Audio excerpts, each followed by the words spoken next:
There's some jails that I know of here in Ohio, that you have to pay for your stay. Part of me thinks that's bullshit, but another part of me agrees wholeheartedly with it.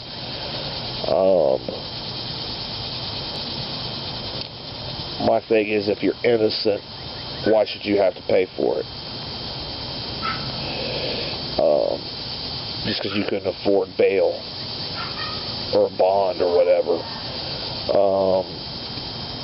If I'm innocent, proven innocent, and I've got to pay for 6 months to a year because it took you that long to get me into court. I thought we had this thing, in our laws that said a speedy trial. If you look at how long it takes to, from the time you're arrested to the time you go to court, it's unfucking real. I mean, it can take a year and a half, 2 years. What the fuck is speedy about that? Well, it's so busy. We got so many cases. Bull fucking shit.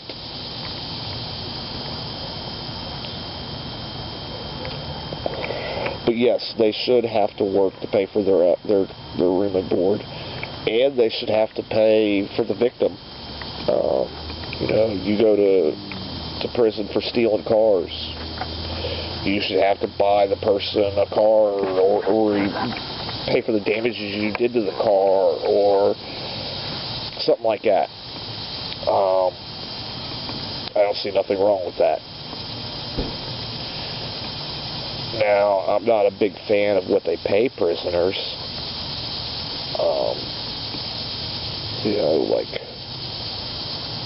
I forget what it is, but I mean, they can work all week and make like $5 for a whole week's worth of work. That's bullshit.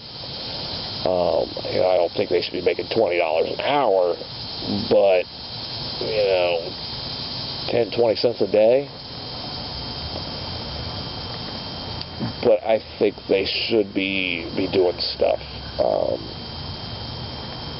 I know there was a prison here. It was just on TV.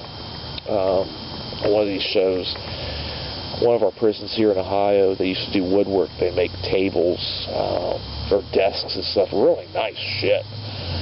And they closed the program down for funding.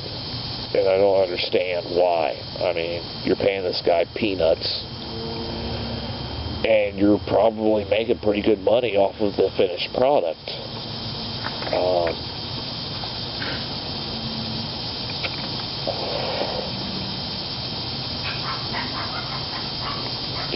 There's a lot of shit that they could be doing.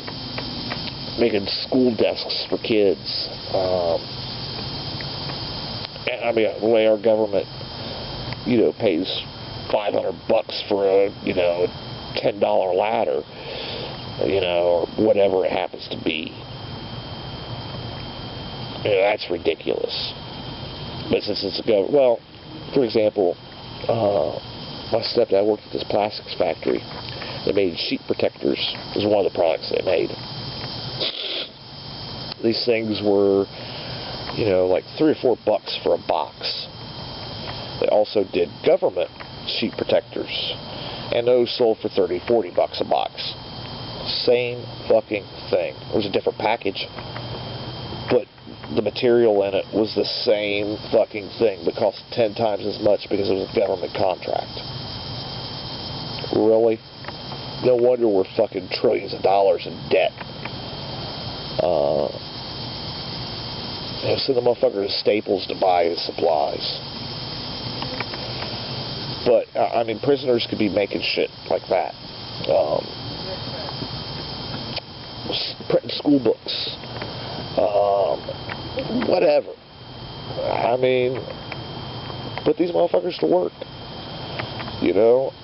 Half their money goes to their upkeep and victims, and the other part gets put in an account for them. They can spend half of their account money, and the other half is put away for when they're released. Because when they get out, nobody wants to hire them. You just boot these motherfuckers out with a $50 check and think that they're gonna make it.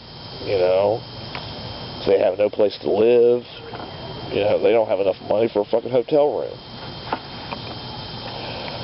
So, you know, that would be a nice, they have a little nest egg to get started, you know, whatever.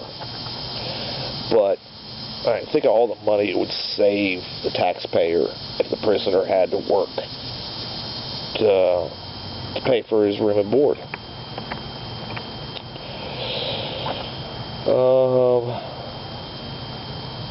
What do you think about airbrushes and painting with an airbrush? Now, I assume we're talking about miniatures here, and like terrain and stuff like that. I grabbed an airbrush as a tattoo. I figured it would be a piece of cake. You know, if I could tattoo, I should be able to airbrush. Wrong. Not saying I can't airbrush, but the whole process is backwards. Like in tattooing, we start with the darkest colors and work our way up to the lightest. In airbrushing, you start with the lightest and work your way to the darkest. So the whole philosophy is backwards. So that was really difficult for me to grasp. For miniatures, other than base coating, we're sealing them. I don't see much benefit. You know, like tanks and stuff like that, yes.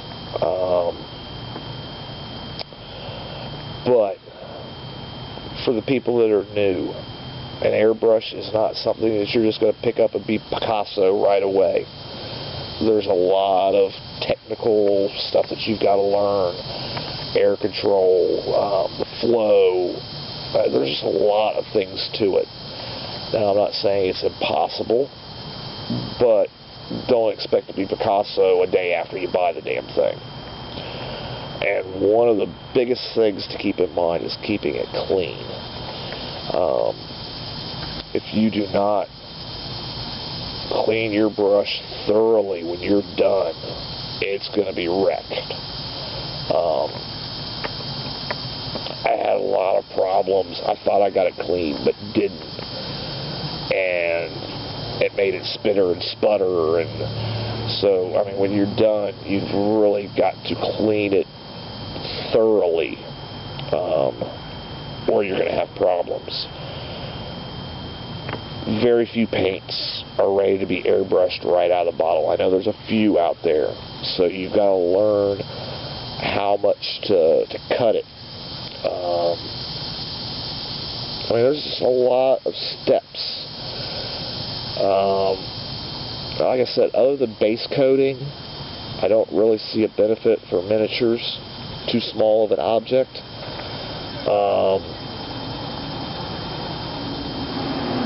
And, I mean, if you're base coating, use a spray paint. Just the ease in cleanup. I mean, basically with the can of spray paint, all you got to do is turn it upside down, spray so the air comes out to clean your tip off. You're good to go. Airbrush, you need to break it down. And you've got to be very careful with the pin. There's a big, long, like needle type pin that goes through from the front to the back, and that's what stops when you pull the lever. It pulls this back and allows the air and the paint to flow out.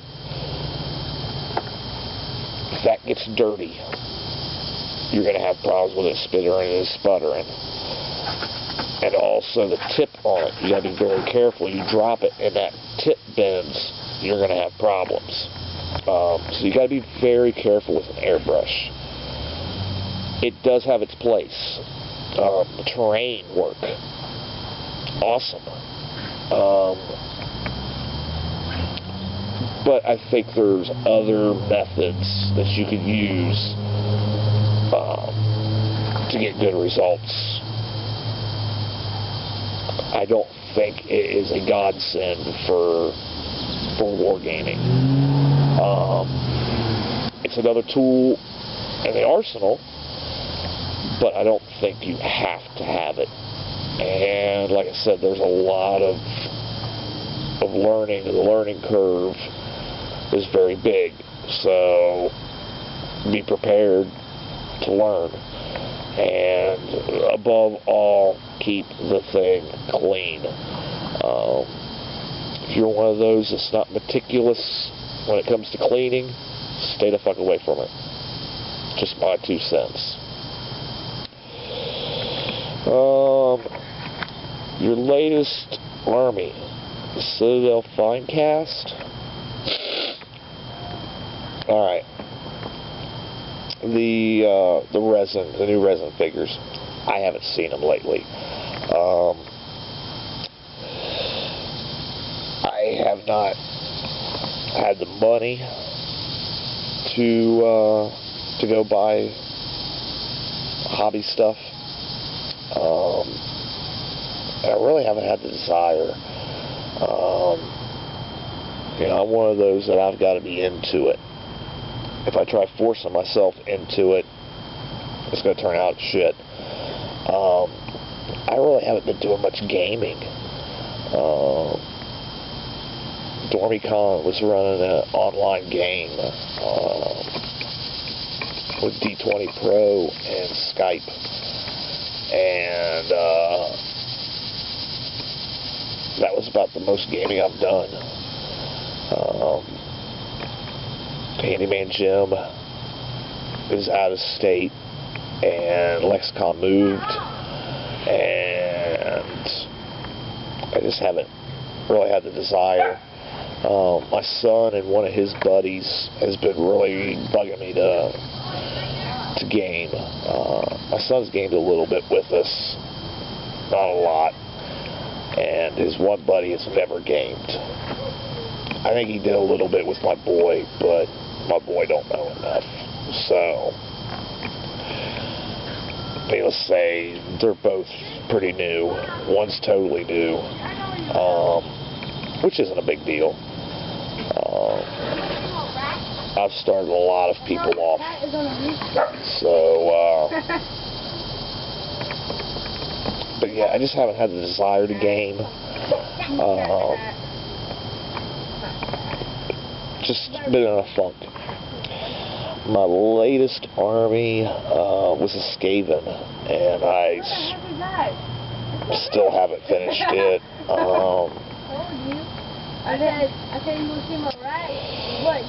Oh god, who was it? Nids. God.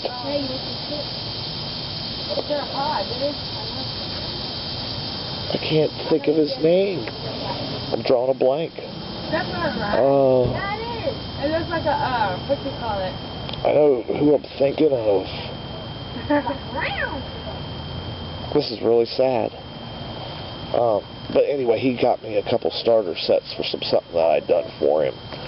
I forget what it was called, the one that's got the Skaven and the High Elves.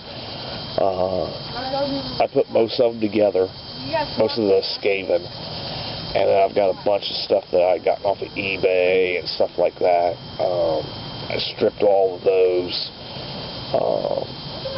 but I still have a lot of stuff to do.